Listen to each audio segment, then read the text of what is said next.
I feel like I've been in limbo and I'm stuck in Yuma. I keep trying to make it from Phoenix to San Diego, and Yuma's pretty much where I end up. Totally illogical, isn't it? Given the fact that San Diego's only 200 miles that away, why don't you just go? Exactly. So my question being is on relationships. Can you dumb it down for me?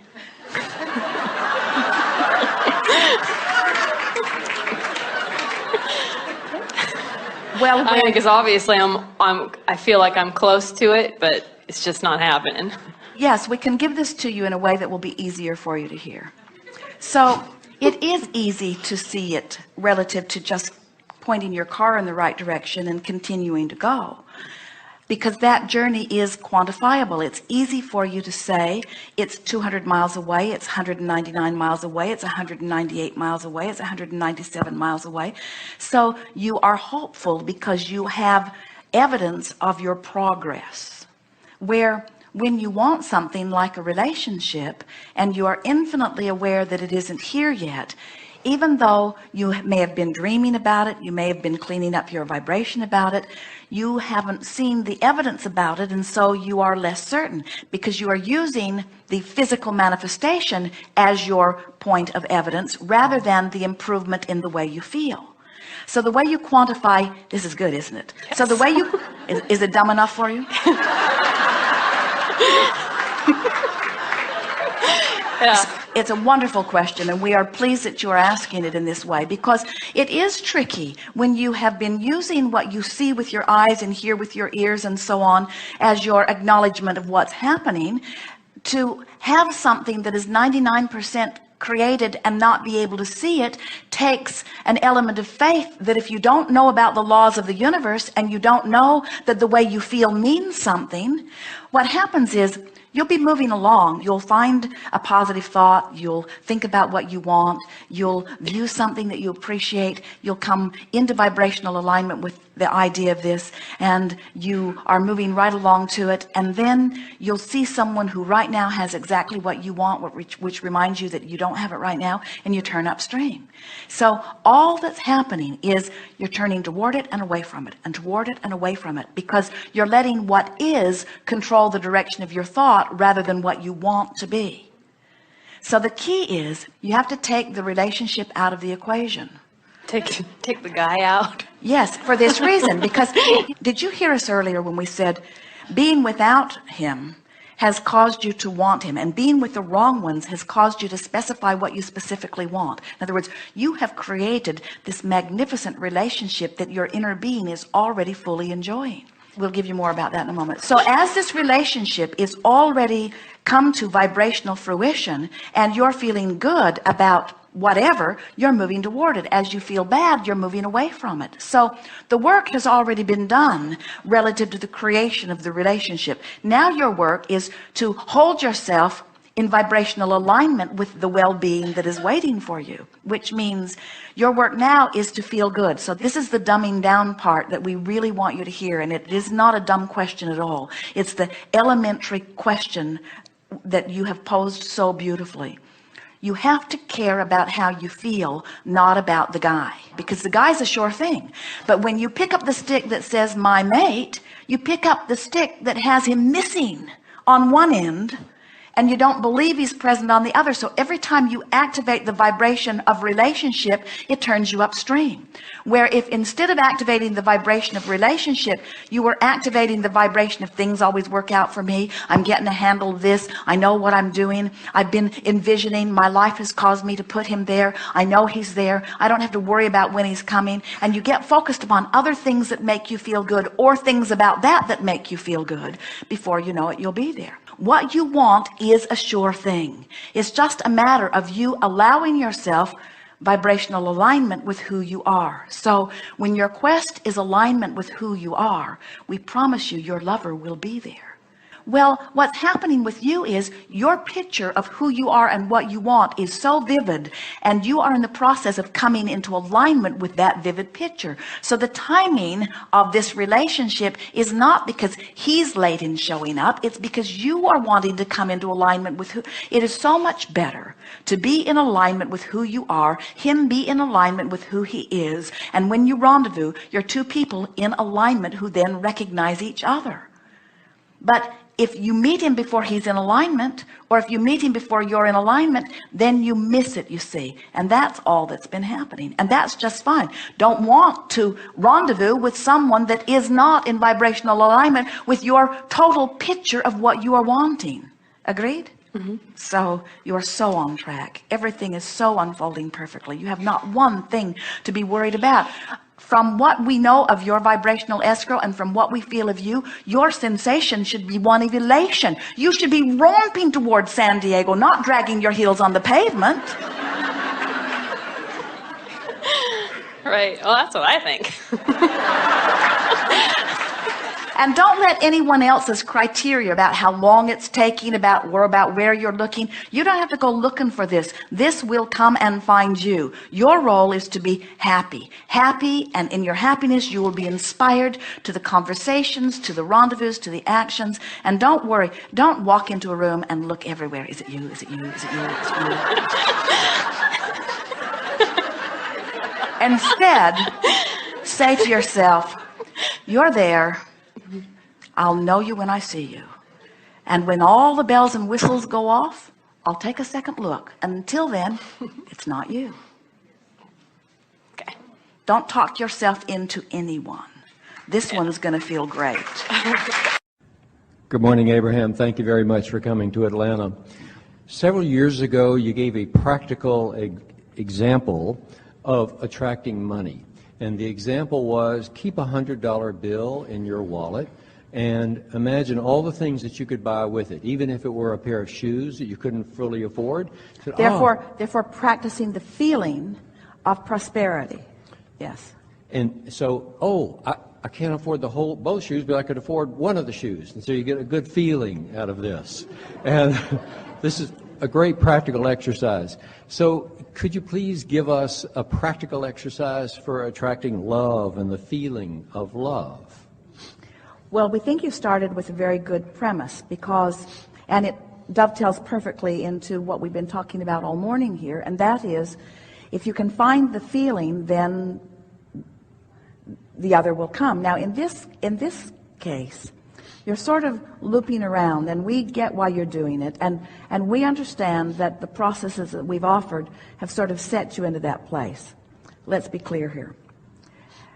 The reason that we offered an action that we knew would produce, that we knew had the potential of producing an emotion, is because we knew once that emotion was produced within you, that it would serve you.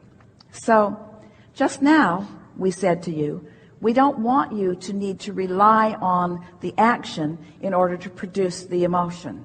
And yet you live in a world where you've already established your trajectories. You live in a world where you are already accustomed. There is already some momentum going. So did you play that game? Did it resonate with you? Was it something you wanted to do or did? Esther did. She put that $100 in her wallet and she spent it all day long, all day long, all day long. Now, $100 wouldn't go far enough for her.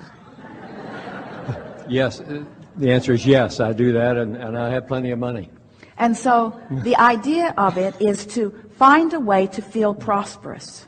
And knowing that when you feel prosperous, the law of attraction will say, well, here's a prosperous path and here's one. In other words, in today's conversation, that game, you know, the $100 process, we've explained it well enough for you here, puts you on a trajectory of prosperity, so that prosperity must find you. And the stories that came back to Jerry and Esther from people who began that process of all kinds of things that began happening in people's experiences, and the thing that made it most exciting for them and for us and for Jerry and Esther is that these people who were applying it now had an absolute correlation between the feeling that they had deliberately induced and the universal response to that feeling.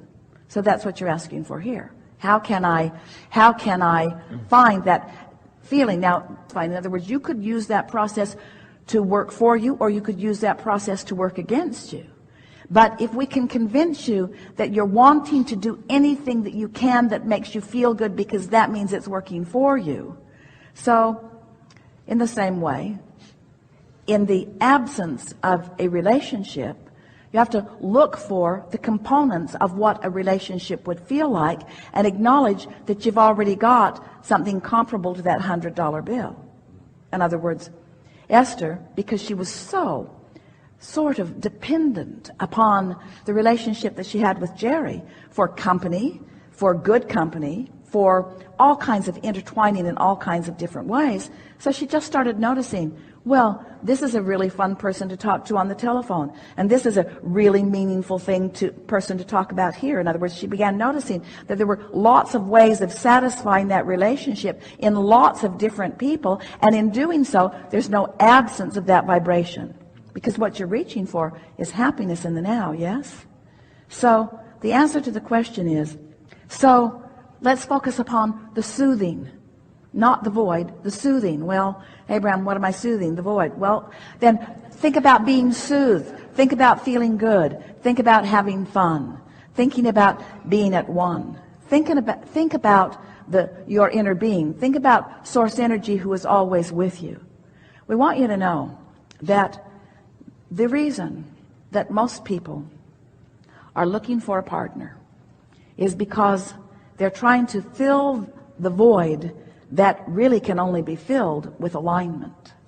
And so what you might say is, in the same way that I have this $100 bill, I've got this non-physical partner. I've got source energy. I have the ability to focus. I have the ability to feel good. I have the ability to align. I have the ability to attract whatever I'm wanting. This falls into the category of starting in that general place, you see. Because we don't think that we wouldn't get a blow-up doll and put it in your wallet.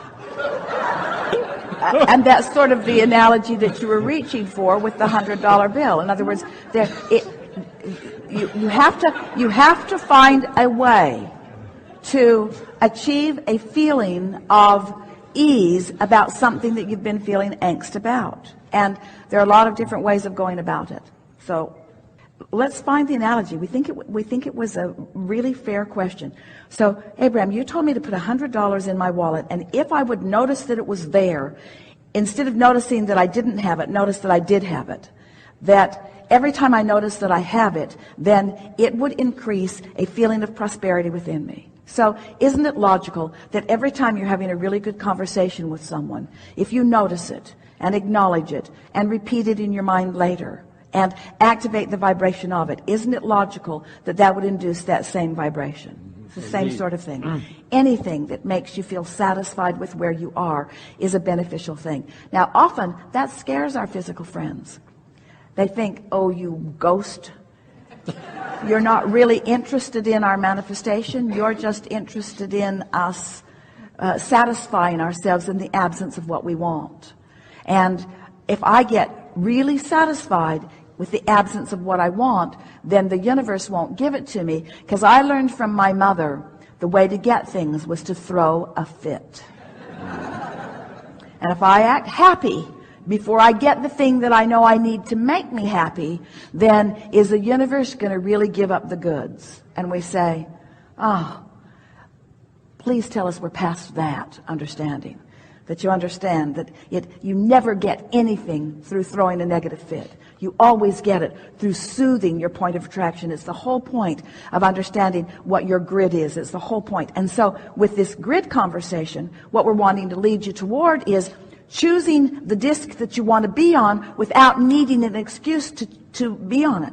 So in some ways we have evolved past the $100 bill process, because that says, give me a $100 bill and I'll spend it and spend it and spend it and I'll end up on the high flying disc. And we are now submitting to you that when you wake up in the morning, you're up there, just don't blow it with some screwy thought. Oh, that was a little blunt, wasn't it? When you wake up, you're there. You're there. You have vibrational currency. Just mean to stay there, and every day you'll get better at it. Every day you'll get better at it, until eventually you will wonder why you were ever worried about anything, because you have the means to everything within your vibrational countenance.